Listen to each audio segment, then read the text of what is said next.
Boa tarde, queridas irmãs e queridos irmãos.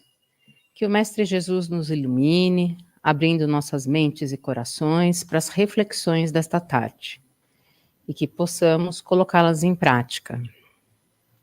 Agradeço ao plano espiritual, meu querido mentor, a essa casa de amor e aos seus dirigentes pela oportunidade de aprendizado. Dando continuidade ao capítulo 9, Bem-aventurados os mansos e pacíficos, que está sendo motivo de estudo deste mês, hoje vamos refletir sobre obediência e resignação. Conforme vemos no item 8 deste capítulo, o Espírito Lázaro nos chama a atenção para duas virtudes importantes, que são a obediência e a resignação. São virtudes estas companheiras da doçura e que devem ser ativas, embora os homens as confundam erroneamente com a negação do sentimento e da vontade. Vamos então tentar entender melhor essas virtudes que visam o nosso desenvolvimento espiritual e moral. No dicionário, a palavra obediência vem do latim oboedire, que significa escutar com atenção, e é definida como um comportamento pelo qual um ser aceita as ordens ou as determinações dadas por outro. O termo obediência, tal como a ação de obedecer, conduz da escuta atenta à ação, que pode ocorrer de forma puramente passiva, mas, conforme a doutrina espírita nos ensina, ao contrário, o ato de obedecer deve provocar uma atitude interna ativa como resposta a uma solicitação. Obedecer implica na subordinação da vontade, seja a uma autoridade, no acatamento de uma instrução, de uma advertência, no cumprimento de um pedido e também na não realização de algo que não deve mesmo ser realizado. A figura da autoridade que merece obediência pode ser uma pessoa, uma comunidade, mas também uma ideia convincente, uma doutrina, uma ideologia ou a nossa própria consciência. E para nós cristãos, a doutrina de Jesus e Deus. Resignação, por sua vez, no dicionário, está descrito como estar subordinado ao desejo de alguém ou da ação do destino. Na doutrina espírita, aprendemos que a aceitação pacífica, sem lutar contra ela, contra uma determinação, ou contra uma determinada situação, mesmo que essa seja difícil ou indesejada. É ter paciência diante, muitas vezes, da ingratidão, do infortúnio, das dores e das adversidades que possamos encontrar na vida. E por que são virtudes que devem ser ativas? Porque a obediência decorre do conhecimento dos deveres em relação aos objetivos da existência humana, bem como de sua aceitação, sem qualquer passividade, sem submissão apenas por ser submisso, ou por medo, mas porque entendemos a necessidade e a importância da nossa obediência. Estamos obedecendo às leis que estão impressas na nossa consciência. Obedecer não é negar a vontade e o sentimento, mas exercitar o próprio poder de escolha para cooperar com os outros na produção de algo maior e melhor do que aquilo que faríamos sozinhos. Assim considerando, a obediência deve ser uma postura interna, racional, lógica, compreensiva, realizada com muita reflexão, o mais consciente possível. A resignação também deve ser ativa, não apenas indiferente. Muitos confundem a resignação espírita com o conformismo religioso, mas esta não decorre de uma sujeição místico-religiosa a forças incontroláveis, mas de uma compreensão maior sobre a vida. Quando o espírita se resigna, não está se submetendo por medo, está aceitando uma realidade, mesmo não a desejando, e a qual terá que se sujeitar para poder superá-la, vencê-la ou enfrentá-la. Nada tem de conformismo aí, pois é a inteligente compreensão de que a vida é um processo em evolução, dentro do qual o homem tem que se harmonizar, estar em constante equilíbrio, é o que nos move, é o que deve nos mover.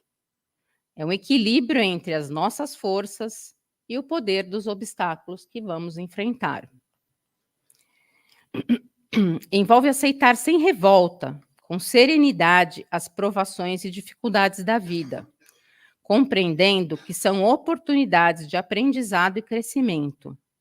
É um consentimento do coração para levar uma vida calcada na fé, sem mágoas, sem orgulho, sem egoísmo, sem desanimar ou odiar, sem menosprezar, se engrandecendo na vivência dos ensinamentos de Jesus, na certeza da proteção do nosso Pai Criador, aceitando a sua vontade, sempre sábia e generosa, frente a tudo que não podemos mudar, muitas vezes, embora desejássemos. Aceitar significa tratar a missão que nos cabe, de modo a cumpri-la com sabedoria e perseverança. E isso nos impulsiona a viver as nossas provações, expiações e missões com muita paciência, com humildade, com fé, com amor, o que vai suavizar os desafios que vão nos causar sofrimento. Este é um planeta de provas e expiações. Isso não é bom e nem ruim. É a condição evolutiva do nosso planeta. Ser resignado não é ser paralisado, acomodado, inerme, inerte. Ser resignado é ter o entendimento da razão das coisas, o que não nos impede de sofrer, muitas vezes até de chorar, mas que nos dá a alegria de saber que estamos dando conta do nosso recado neste mundo. Através dessas virtudes, nada fáceis de se conquistar, mostramos a nossa humildade, mansuetude, e que vai nos propiciar a saudar mais rapidamente algumas faltas do passado, e também nos ajudará a nos aproximar do nosso Pai maior. Apenas estudando e compreendendo os ensinamentos expressos no Evangelho de Jesus, refletindo sobre o que ele quis nos ensinar e colocando isso em prática, tornaremos a nossa vida na Terra e também na eternidade mais plena, em harmonia, e teremos mais felicidade. Por isso, no capítulo, aprendemos que a obediência é descrita como um consentimento da razão e a resignação, um consentimento do coração. Um tema que nos exige bastante entendimento e principalmente resignação para a aceitação é o desencarne, ou a morte do corpo físico. Sendo um fenômeno natural e sabendo que todos teremos que passar por ele, de nada adiantará o nosso desespero, a nossa revolta, porque todas as criaturas do mundo vão morrer um dia. Com certeza, esse delicado momento seria bem mais tranquilo e enfrentado de forma muito mais serena se nós tivéssemos essa aceitação, este entendimento e essa resignação. Mas o homem ainda é muito imperfeito para dominar seus sentimentos. Dificilmente ele se resigna com as situações a enfrentar.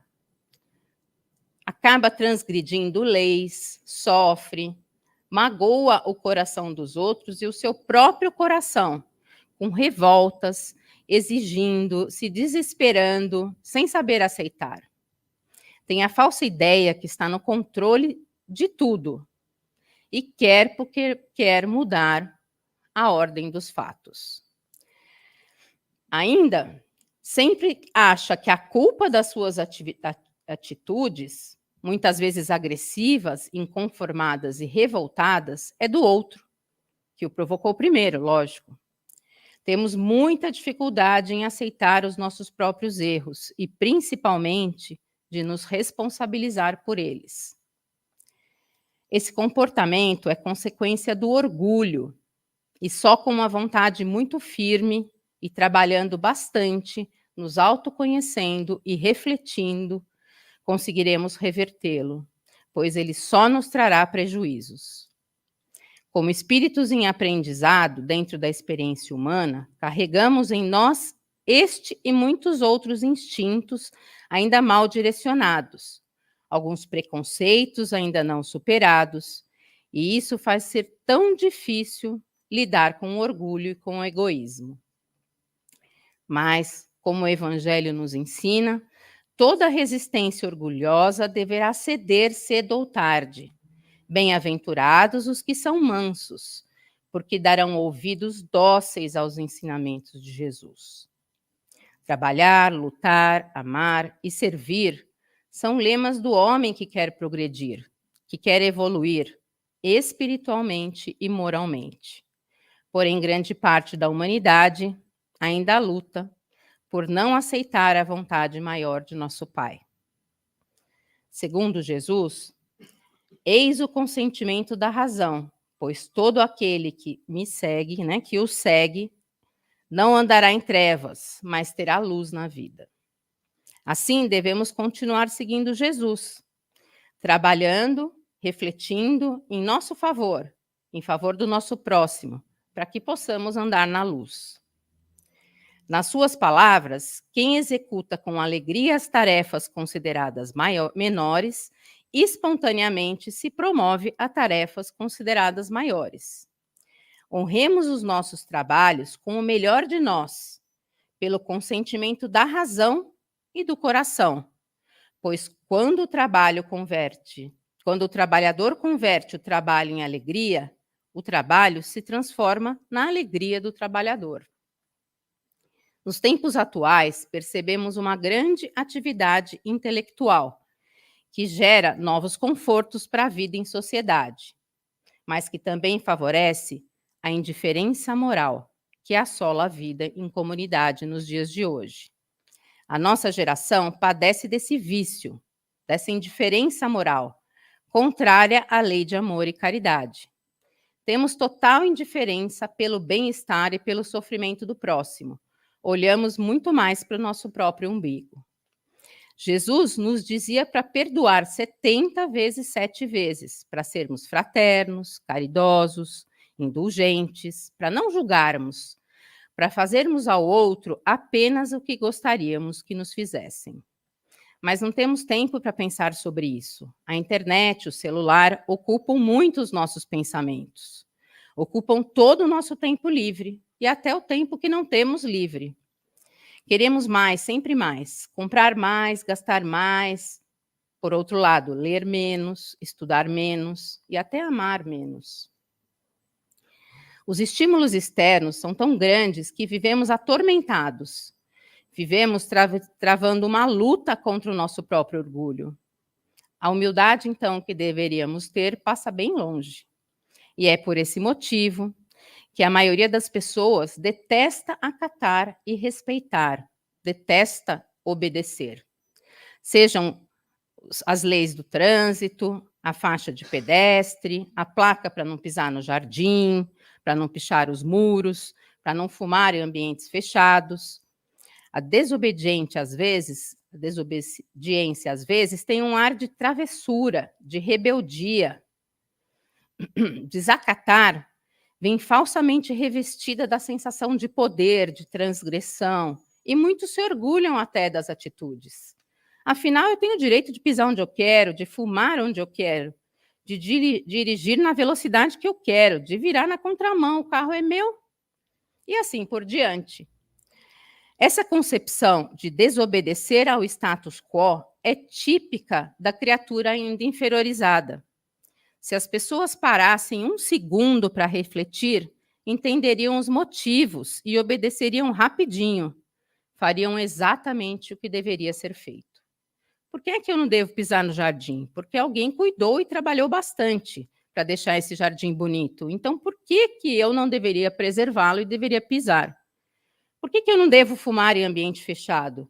Porque os outros não são obrigados a fumar comigo, a ser fumantes passivos. Por que que eu não posso virar na contramão? Porque pode vir alguém a pé, que está obedecendo o sentido da rua e pode ser atropelado. Ou porque eu posso provocar um acidente enorme. Quando amadurecemos, não vemos problemas em obedecer, desde que observemos sentido e razão para a obediência. Importante ainda refletirmos sobre outro pensamento comum que ocorre em momentos de sofrimento e desespero, quando nos sentimos esquecidos, abandonados e até traídos por Deus.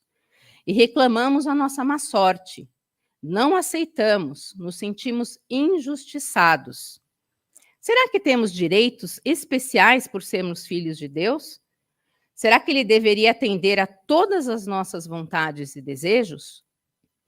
Vejam o que acontece com uma criança que é sempre atendida quando reclama e faz exigências. Torna-se mimada, egoísta, não aprende a dividir, a ceder, porque se imagina o centro das atenções. Assim como a maioria dos pais que quer educar, ensinar, quer o melhor para os seus filhos. Deus, nosso Pai maior, quer sempre o nosso bem, quer sempre o melhor para nós. E nos dá a oportunidade de crescermos de forma equilibrada. Quando passamos por dificuldades ou sentimos dor, devemos encarar como uma advertência, um alerta de que algo está em desequilíbrio. Quando a dor é física, devemos parar e refletir se estamos em dia com a nossa saúde. Como estão os nossos hábitos de vida? Estamos descansando o suficiente? Estamos nos alimentando de forma adequada? Estamos fazendo a nossa prevenção? Estamos ouvindo as recomendações dos profissionais de saúde que cuidam de nós? Quando a dor ou sofrimento é emocional, precisamos aceitar os reveses da vida, sem revoltas, e arregaçar as mangas e procurar uma solução positiva para cada situação. E desta forma sairemos fortalecidos, melhores como indivíduos. Se a vida fosse um eterno mar de rosas, a nossa experiência aqui na Terra não teria o menor sentido. Afinal, estamos aqui nessa escola para evoluir. O Mestre Jesus, nos seus ensinamentos, sempre mostrou que Deus, nosso bondoso e justo Pai, está no comando de tudo e, através das suas leis naturais, promove o desenvolvimento e o equilíbrio do universo. Nada escapa à sua ciência e vontade. Como diz Lucas, no seu Evangelho, capítulo 12, versículos de 1 a 7, até os cabelos da nossa cabeça estão todos contados. Por isso, não nos dá tudo o que queremos, e sim aquilo que precisamos e que merecemos, assim como dá também a todos os outros seres da criação. Trata-nos com justiça inquestionável, e mesmo diante de situações em que nos falte o entendimento do porquê da dificuldade que nos surge à frente, a confiança nessa bondade e justiça divina deve senhorear os nossos passos, pensamentos e reações, para que não venhamos a perder a oportunidade do aprendizado e da reparação devida. Só assim desenvolveremos estas e outras tantas virtudes também importantes. A doutrina dos espíritos bem nos mostra que as nossas aflições têm causas anteriores, em vidas passadas ou até nessa própria vida, e que foram criadas pela nossa própria irresponsabilidade em relação às leis divinas, gerando débitos que necessitam ser reajustados através da reencarnação. Nosso Pai Criador, com sua generosidade, nos dá então uma nova oportunidade de recomeço, uma nova experiência num novo corpo, que vai nos permitir rever caminhos, crescer para Ele, que nos espera de braços abertos. A obediência é um estado da alma, conquistado pelo espírito nas diversas encarnações. Quando construtiva, é, antes de tudo, o desempenho consciente do nosso dever diante de Deus e dos homens. A obediência liberta as consciências, induzindo ao serviço fiel e honesto, sem melindres ou desajustes. Emmanuel, de forma clara, nos mostra que só existe verdadeira liberdade na submissão ao dever fielmente cumprido. Completando seu pensamento, diz: perceber o sentido da vida é crescer em serviço e burilamento constantes. Vejam os exemplos significativos de obediência que encontramos no Evangelho de Jesus. Aliás, o próprio Jesus Cristo, obedecendo aos desígnios de Deus, encarnou entre nós seres tão primitivos para nos ensinar a ter coragem, fé e para atender às determinações divinas. Ainda hoje nos ampara com suas palavras vivas, que pulsam energia nova para nossos espíritos e que farão de nós seres mais fortalecidos e confiantes, nos abrindo caminho para a redenção. Jesus foi a encarnação dessas duas virtudes, num momento em que a antiguidade se baseava só com o que era material. Ele veio no momento em que a sociedade romana perecia dos desfalecimentos da corrupção. Veio fazer com que, no seio da humanidade deprimida, brilhasse os triunfos do sacrifício e da renúncia carnal. Seu exemplo nos ensina que a submissão e obediência à vontade do Pai é, no fundo, uma forma de libertação das tendências inferiores que caracterizam o nosso espírito humano. Orgulho, vaidade, egoísmo e tantas outras tendências que somente desaparecerão quando decidirmos dar início à nossa própria reforma para o bem, buscando a verdade que nos liberta. Conheceis a verdade e a verdade vos libertará. Isso está no Evangelho de João, capítulo 8, versículo 32. Com seu exemplo, Jesus nos mostrou também que a resignação é o consentimento do coração, para que possamos ter uma vida sem mágoa, sem revolta, sem orgulho, sem egoísmo, sem ódio, sem menosprezar o nosso próximo, nos engrandecendo na certeza de que o nosso Pai Criador estará sempre a nos proteger, aceitando a sua vontade, sempre generosa para nós, seus filhos amados. E assim deve ser tudo na vida, como em uma sinfonia, que para ser harmoniosa se faz necessário a submissão de notas, instrumentos e músicos à pauta e à regência. A obediência se revela como elemento essencial para a ordem, fator base para o equilíbrio fomentador do progresso. À medida que se aprimora a sabedoria da criatura, a obediência decorre naturalmente de um perfeito conhecimento dos deveres em relação aos objetivos da existência humana, onde vigem as leis soberanas do equilíbrio e do amor. Qualquer agressão à ordem impõe a necessidade imediata de recuperação e retorno à harmonia. A rebeldia é processo de luta em faixas primitivas, enquanto que a obediência é uma conquista da razão esclarecida. O bruto reage, agride, esperneia, se revolta. O sábio pensa, elucida, age e se submete aos impulsos impositivos da evolução, mesmo quando as circunstâncias pareçam as mais difíceis e tormentosas possíveis. Como lemos em O Evangelho segundo o Espiritismo, no capítulo 9, item 8, a obediência é o consentimento da razão, e fica claro que não se trata de uma obediência cega, onde podemos jogar a responsabilidade nas mãos dos outros, sem realmente nos responsabilizarmos pelos nossos próprios atos. Consentimento com a razão significa estarmos conscientes dos nossos deveres. É estarmos comprometidos com as nossas próprias atitudes. Da mesma forma que obedecer, também não deve ser um ato cego, nem resignação e nem obediência. Não significa cruzar os braços. A criatura não se entrega a uma atitude contemplativa dos fatos ou a uma aceitação e se torna amarga, fica lá parada, pensando como é que eu vou vencer esse desafio, deixando que a vida leve como um roldão.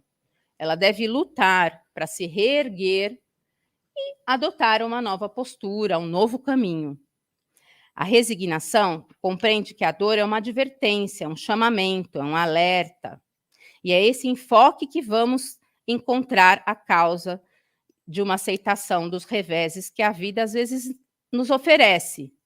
E vamos sempre procurar uma atitude positiva para cada situação. A justiça divina é perfeita, imparcial, equitativa e justa.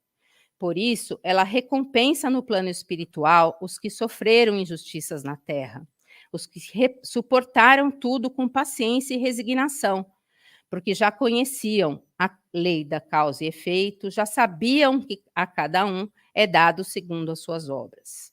Bem-aventurados os mansos e pacíficos, não é mesmo? Nos momentos difíceis, então, devemos nos lembrar da oração da serenidade, em que pedimos a Deus serenidade para aceitar as coisas que não podemos modificar, coragem para modificar aquelas que podemos e sabedoria para distinguir uma da outra. Na certeza de que pela prece atrairemos sempre os bons espíritos, que sempre estarão ao nosso lado, a nos aconselhar, a nos ajudar a ultrapassar os momentos difíceis. Principalmente quando temos bons pensamentos. É orando que conseguiremos sair de qualquer situação difícil. Conseguiremos fazer sempre as melhores escolhas com muita resignação. Que Jesus nos abençoe e fortaleça a nossa vontade para que possamos refletir e colocar em prática seus maravilhosos ensinamentos. Uma ótima reunião.